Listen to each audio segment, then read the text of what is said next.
Hey, how's it going, everyone? Welcome back to the Gone Rise podcast. Today, I'm joined by the wifey. How you doing, wifey? I'm good. You doing all right? Yeah. Have we been up to anything interesting this week? Have we got any news? Well, you do. Yes, I do. Yeah, so earlier this week, we released our ride review of the Tuono 660. And it's a start. We're building relationships with this dealer again, because we did some work with them last year. You did, yeah. So, and it was a good opportunity to rekindle that relationship with them. And they're really nice guys, and they're really interested in, pursuing what we do a little bit further. And hopefully it'll help them sell some bikes. It will help us with our social media presence and things like that. So yeah, it's nice to be working with Frasers again. And hopefully, this year we can have a lot more of their bikes featuring, because they stock Aprilia, they stock Suzuki, Moto Guzzi. do they stock Moto Guzzi as well? I thought they did. Maybe I can't remember. So Moto Guzzi and Royal Enfield. Yeah, and then you've got like Vespers and stuff as well. If that's your thing. I don't know. As a laugh, we could do that, But yeah, they're a local business, so it's nice to be able to support a local business as well. And I've had nothing but good experiences when I've been in there, because I've brought some of the clothing and stuff from there. Because there's so the majority of the store is obviously bikes, and then you have like a section for servicing, don't you? Yeah.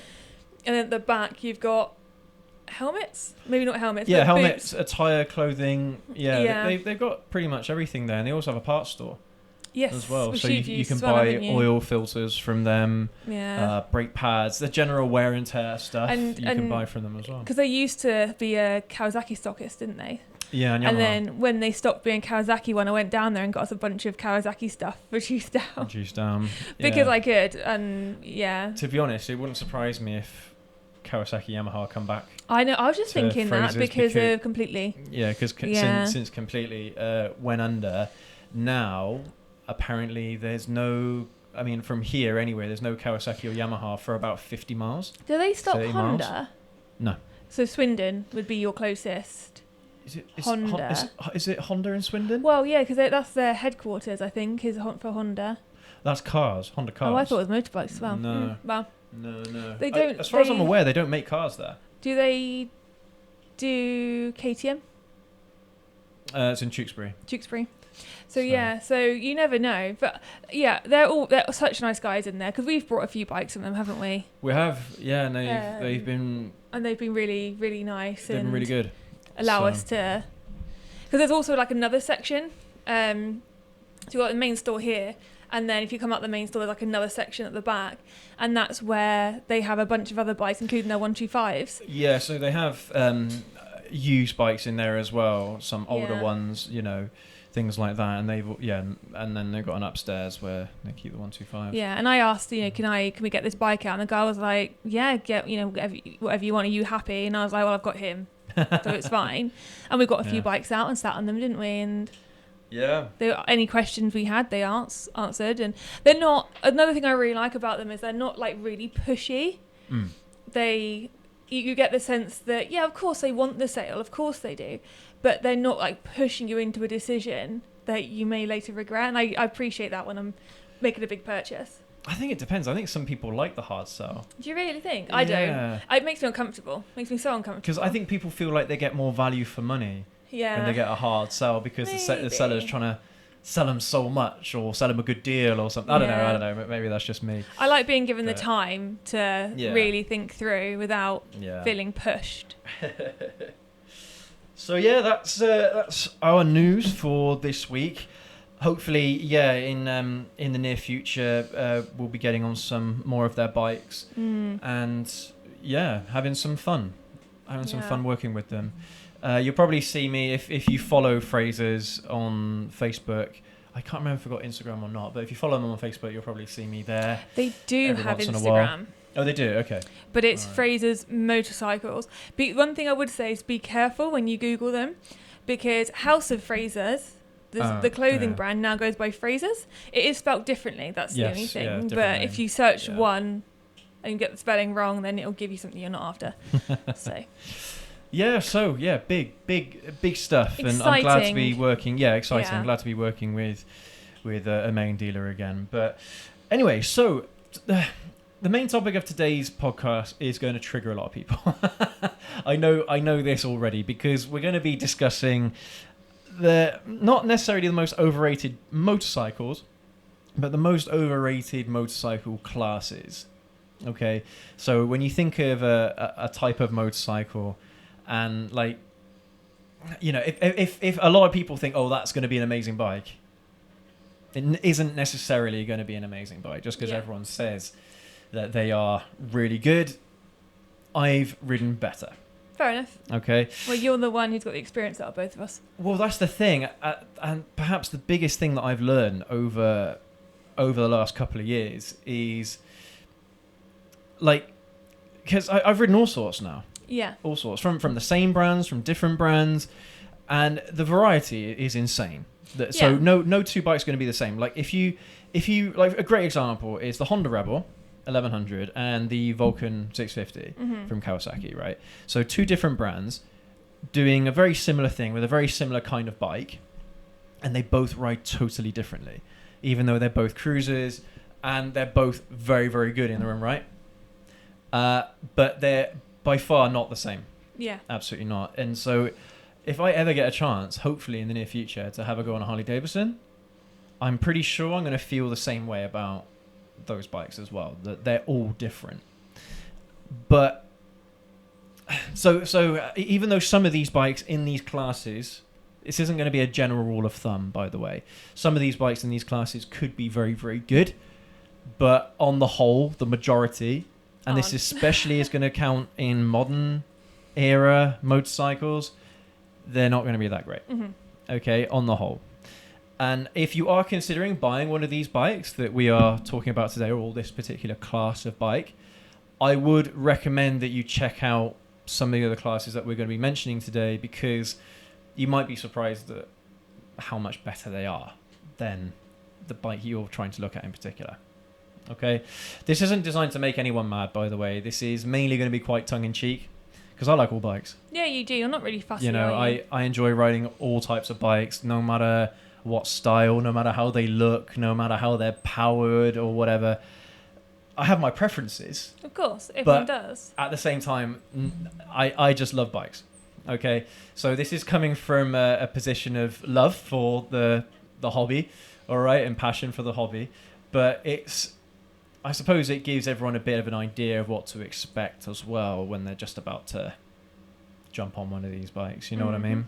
Okay. So, okay, wifey, if I was to ask you what type of motorcycle that you would think is overrated, what would immediately come to your mind? Do you know what? I feel like, and this is me probably being naive, and I don't want people to like hate me in the comments. Sports bikes might be slightly overrated. Okay, expand. I can't. Okay, why? Why do you think they're overrated? I don't know. This is the thing. I'm not really sure, because I feel like oh, actually, can I change my mind? Yeah. Can I change it to cruisers? Cruisers, okay. I feel like cruisers might be overrated. All right. Again, why? Expand. Oh, yeah. Why do you think they're overrated? I wish I'd known. I wish I could have prepped my answer. Because I feel like everyone wants to have a cruiser. Like, loads of people I've spoken to want to have a cruiser, but they can't tell me why they want a cruiser. It looks cool, or it sounds good. Do you think it's more of like a culture thing? I think it's I think like they want to be part of the group. You know, part of a gang or something. Yeah, and I just think that whole kind of like stereotype thing comes into play when it comes to cruisers. Yeah. And this is just from my personal experience of talking to people who want cruisers, or they've never ridden before. And they've never ridden bikes before. Yeah, this is a conversation I had with someone about a month ago, and they've never ridden. Her and her partner never ridden before, and they were like, "We want to get Harleys," and I was like, "Why?" "Oh, I don't know. Did they just look good?" And I was like, "But why?" Interesting. And they couldn't tell me, and it just kind of, for me, gives me that kind of like they want to be part of that look, that group, that kind of aesthetic, but no one can ever tell me why, which makes me think that there's nothing amazing about them for someone to go, oh, it's because it's got this engine, or it can do this, or because I like sitting like a monkey. Do you know what I mean? They can't think of any practical reasons of why they would prefer. They just like it. They like the idea of it. Whereas for me, if I may, a bike that I don't think is overrated is like a proper touring bike, because people have like everyone who you speak to who likes to have a tour race because they like to take, maybe they like to go camping or whatever. So there's like a practical use behind it as well. And I'm not saying bikes have to be practical. That's not what I'm getting at. It's just when someone can't tell me, okay, you're allowed to like something because you like the look of it. I get that. Yeah.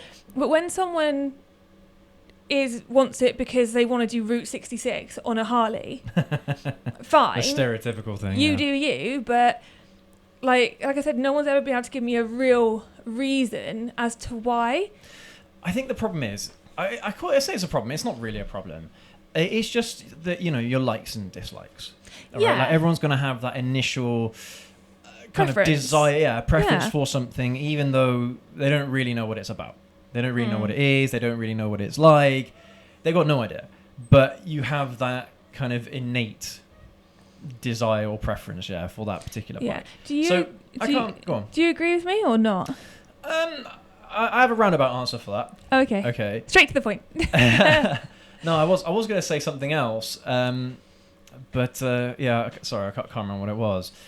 But one thing that I don't understand about, I was going to say cruiser riders, but this isn't actually true. It's more like Harley Davidson riders specifically. They will never buy anything else other than Harley Davidson. Why? I don't know.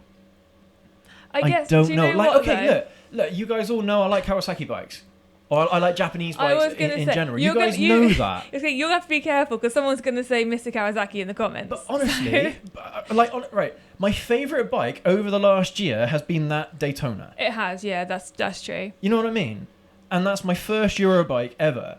And I don't want to get rid of it. I've enjoyed it that much. The thing is, the ER6 was your first motorbike, and it happened to be a Kawasaki. And then your next bike was a Kawasaki, wasn't it? Yeah, but it's because of that, again, that innate desire to have Kawasaki bikes. You know what I mean? To your credit, you've also had a Honda. You've got a second. Multiple Hondas. You've got a second Honda now. You've got a Yamaha and the Daytona. Yep. So actually, you're not boxing yourself in as much as people might have thought you were when we first started the channel. The thing is, but I've never wanted to be that person. No, exactly. Whereas Harley riders seem to want to just be ride or die Harley. I'm sure that's not true for every Harley Davidson rider. All right, there are going to be enthusiasts in the space, and that's absolutely fair enough. Yeah, of course. But you're going to get a lot of these die-hard Harley Davidson riders. I mean, would they jump on an Indian? They probably should, but would they? I don't know. But if you're one of those riders, please check out other bikes, honestly. And I'm sure they have like an interest in some of these other bikes, but they never fully commit to it. And the thing is, you can get into them cheap.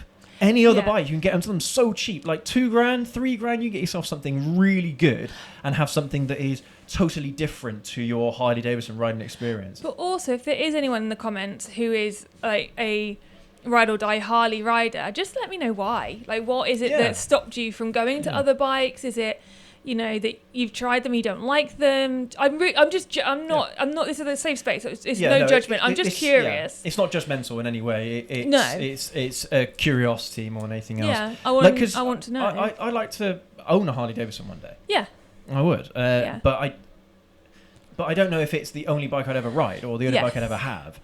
So but I imagine it's a very, very, very different riding experience to anything else. Yeah. So I would say that in some senses, cruiser bikes are overrated because, as I mentioned, these are ride or die people. Yeah. Or they are die-hard cruiser fans or Harley Davidson fans in particular. Yeah. So I understand, but they're not the only bikes that are out there. Mm-hmm. There's plenty of amazing bikes. Like you said, touring bikes, okay? If you like a cruiser, you probably like a tourer just as good, maybe even more, because it's going to be more comfortable. It's going to have more performance, more power, for sure. The thing that cruisers have got spades of is torque. But by the time you hit 4,000 RPM, you have no more power left. So it's a bit like...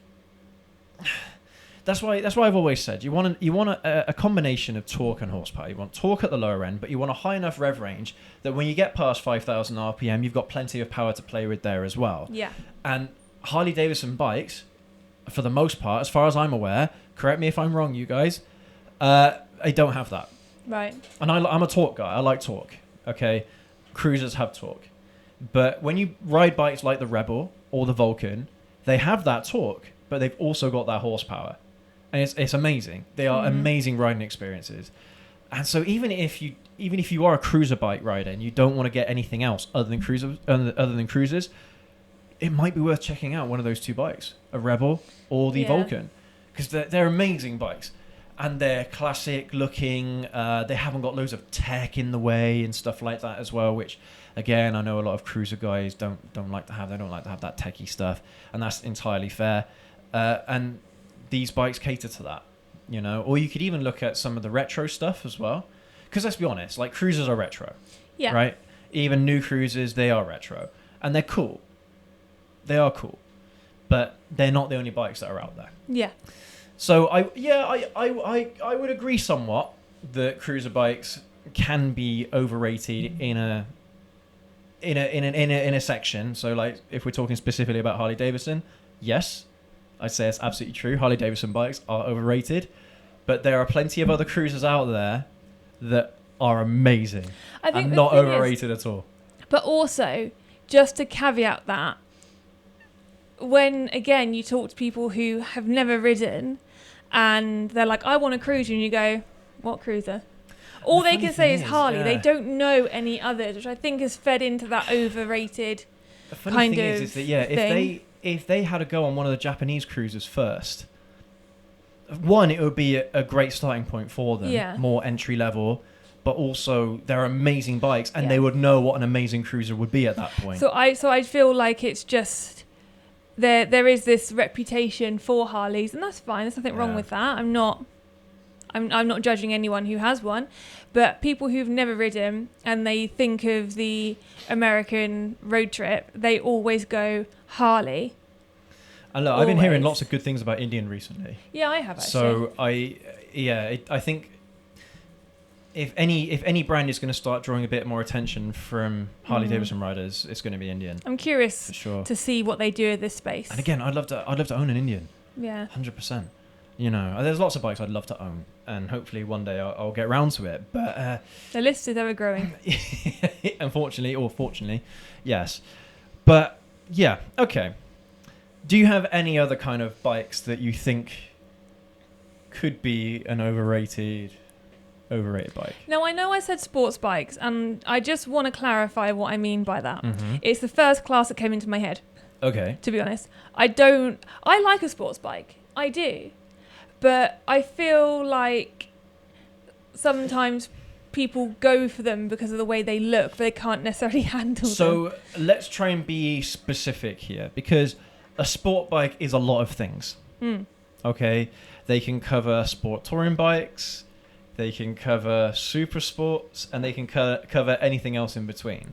So where are you shifting more towards super sports? Are they the ones which basically road-worthy version of race bikes? Yes. Yes, that's the one I'm moving towards them. Yeah, because I would 100% agree with you. Because I was like, I don't think sports tourers, because you've got a sports tourer, haven't you? I have plenty of sports tourers. Yeah, so I knew that. I didn't think it was that, but it is the ones which are basically road legal race bikes. Yeah. They're the ones I was thinking So we do have to differentiate them, because a sport bike, like when lots of people, they use that word sport bike, I don't really like using that word, because it doesn't really describe the bike that you're trying to describe. You know, like a sport bike, for example, can look like your Ninja 125. Yeah.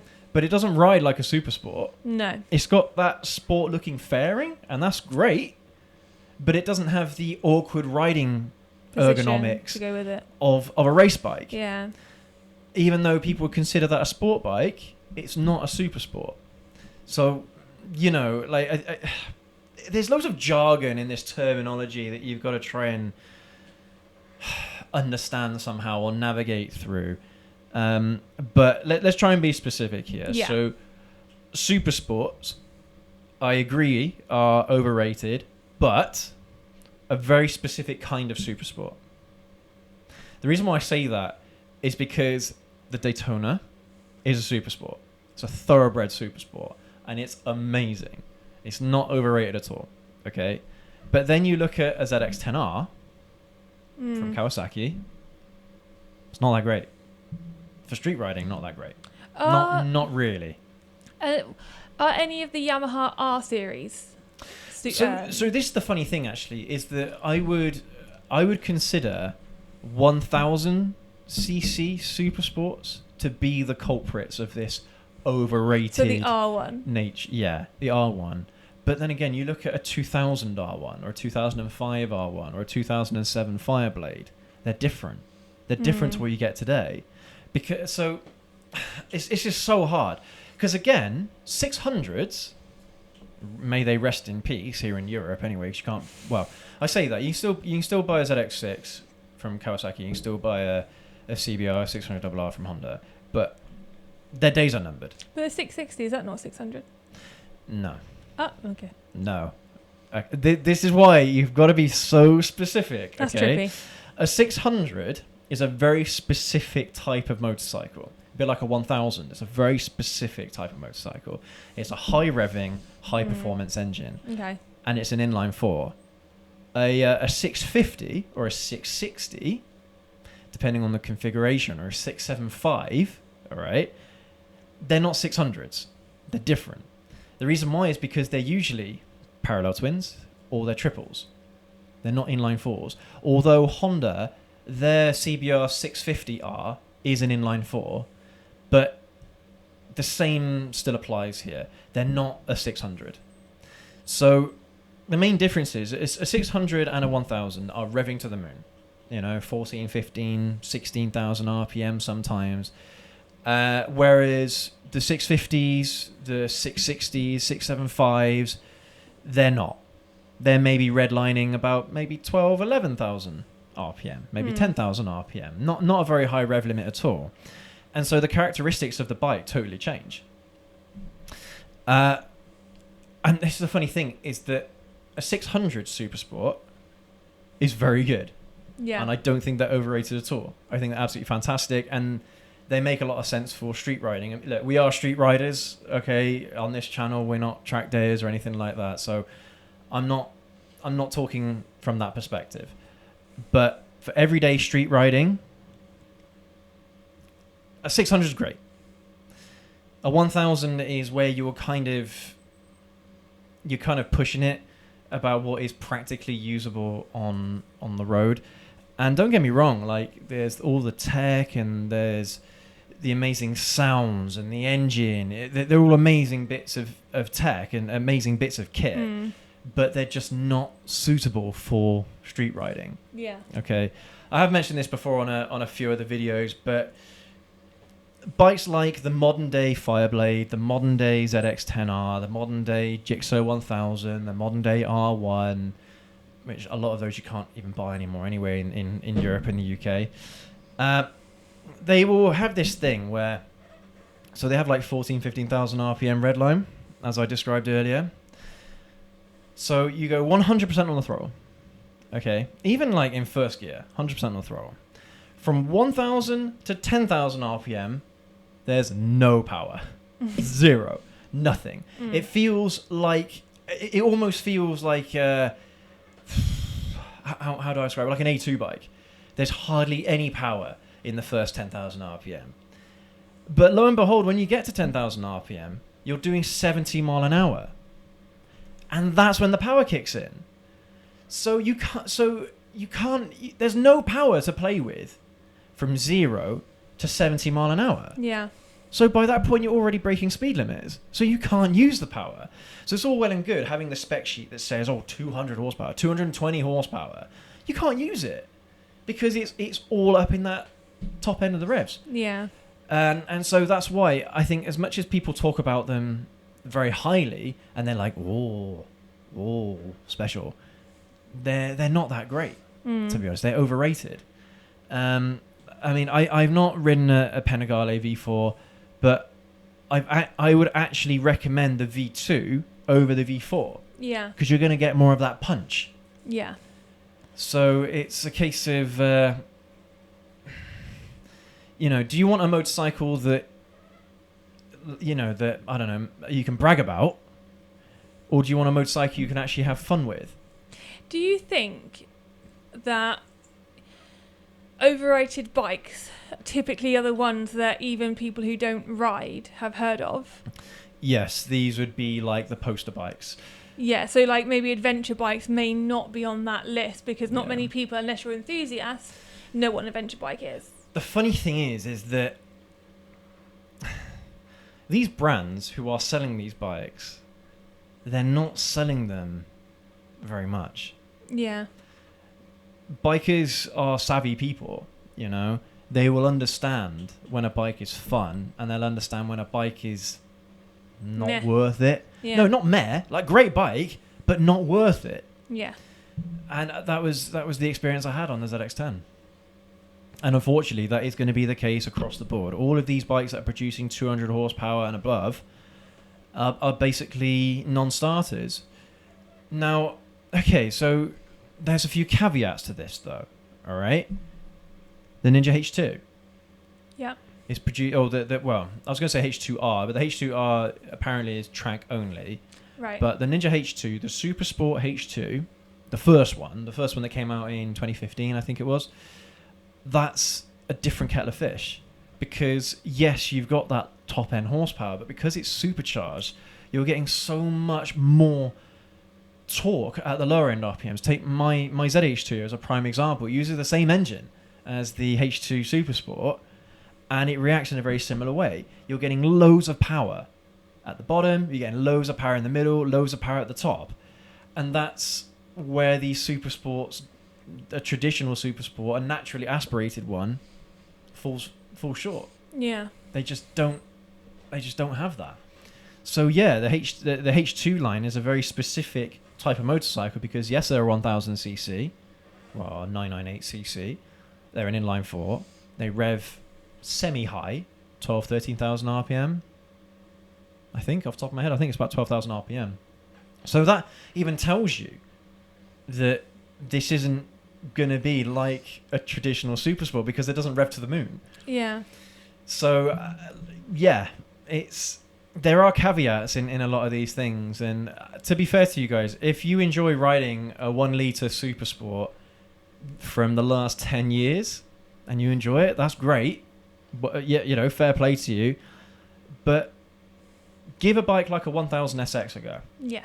All right. 1000 SX is a very cheap bike from Kawasaki, and I would rate that so much higher than the ZX10R, even though the ZX10R is coming in at double the price, brand new. So the 1000 SX, about 12 grand.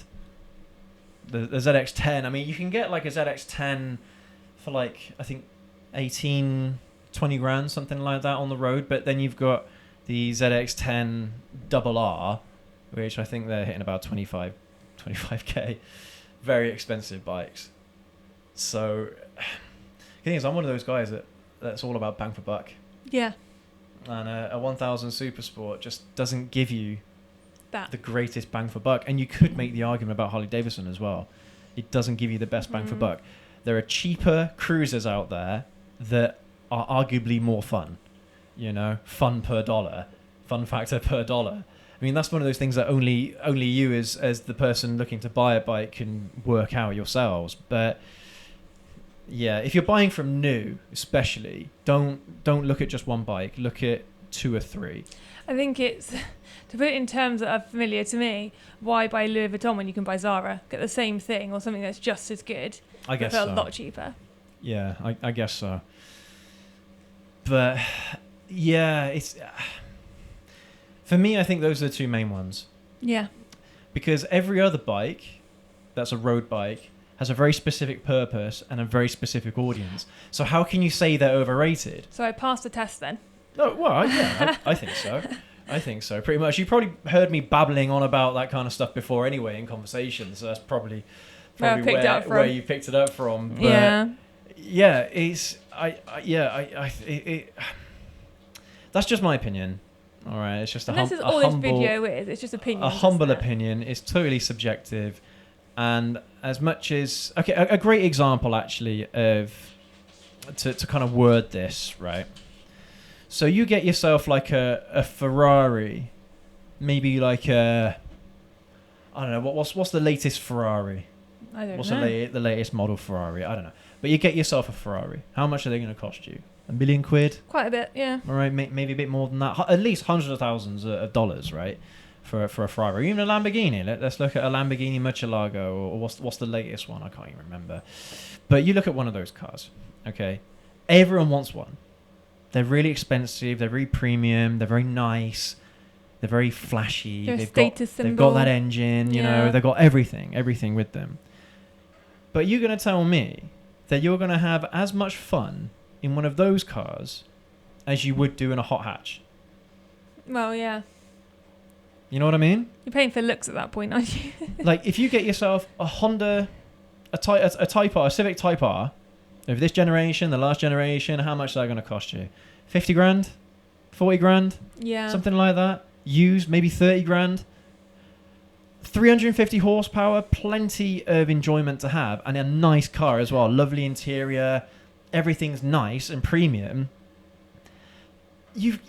I'm sorry, you're going to have way more fun in the hatchback than you are in one of these supercars. I'd be too worried in the supercar. I could throw around my hot hatch and not worry too much. That's another thing as well, is that if you buy a bike that's lots of fun but cheaper and you drop it, it's not a big deal. If you buy a bike that is more expensive and you drop it, then it's like, oh my god. To be fair, I think everyone feels that way about any bike. Yeah. No matter what bike it is, you're going to feel quite, if you drop it, you're going to feel mortified. You'll be devastated, yeah.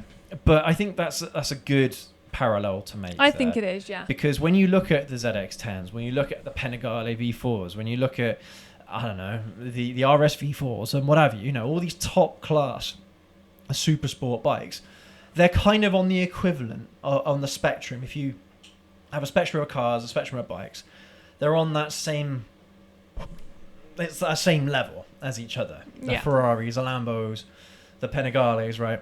They're kind of in the same level.